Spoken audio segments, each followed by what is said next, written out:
Friends, ఎలా ఉన్నారు? మేము బాగున్నాము. మీరు బాగున్నారు కదా? ఈరోజు మనము గోరుచిక్కుడు ఫ్రై ఎలా చేయాలో తెలుసుకుందాం. మొదట గోరుచిక్కులను శుభ్రంగా తుంచుకొని తర్వాత వాటర్లో క్లీన్ చేసేసుకున్న తర్వాత ఒక కుక్కర్ తీసుకొని అందులోకి గోరుచిక్కుడు వేసుకొని కాస్త వాటర్ వేసి కొంచెం సాల్ట్ వేసి ఒక్క విజిల్ వచ్చేంత వరకు మనము ఉడికించుకోవాలి. ఒక్క విజిల్ వేయిస్తే సరిపోతుందండి. ఆలోగా మనము ఒక 2-3 ఉల్లిపాయలు తీసుకొని సన్నగా కట్ చేసుకుందాము. ఈ విధంగా ఇప్పుడు ఒక కడాయి పెట్టి అందులో ఆయిల్ వేసుకొని తగినంత ఆయిల్ వేసుకొని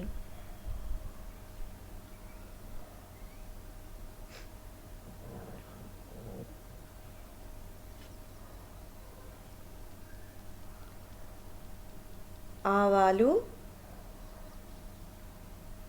ఆయిల్ హీట్ ఎక్కిన తర్వాత ఆవాలు, జీలకర్ర,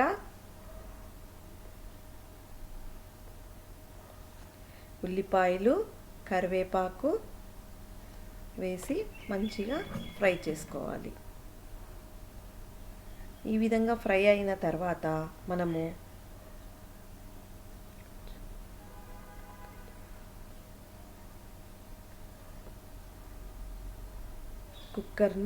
కుక్కర్లో ఉన్నటువంటి గోరుచిక్కుళ్ళను ఫిల్టర్ చేసేసుకొనేసేసి వాటర్ అంతా డ్రైన్ చేసేసి ఈ ఉల్లిపాయల్లోకి ఆ గోరుచిక్కుళ్ళను వేసుకొని మంచిగా ఫ్రై చేసుకోవాలి.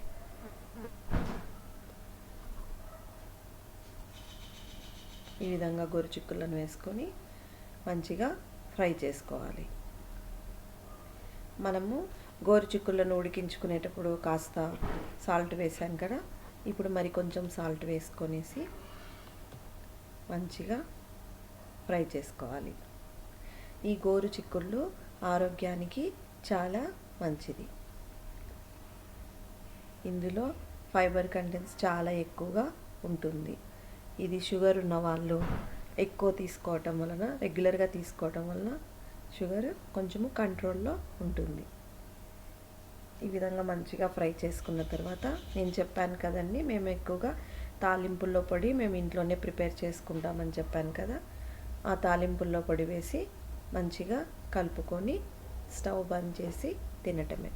ఈ రైస్లోకి కానీ, చపాతీలోకి కానీ, జొన్న రొట్టెలోకి కానీ చాలా చాలా బాగుంటుంది.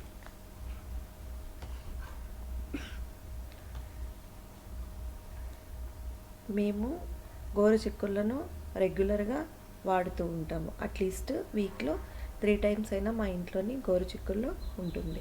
చపాతీ, రోటీ, ఎక్కువగా జొన్న రొట్టె చేసుకుంటామండి, అందులోకి ఇది మంచిగా ఉంటుంది. ప్లీజ్ ఫ్రెండ్స్, సబ్స్క్రైబ్ చేసుకోండి నా ఛానల్ని. లైక్ చేయండి, షేర్ చేయండి, సబ్స్క్రైబ్ చేయండి ఫ్రెండ్స్. Bye friends.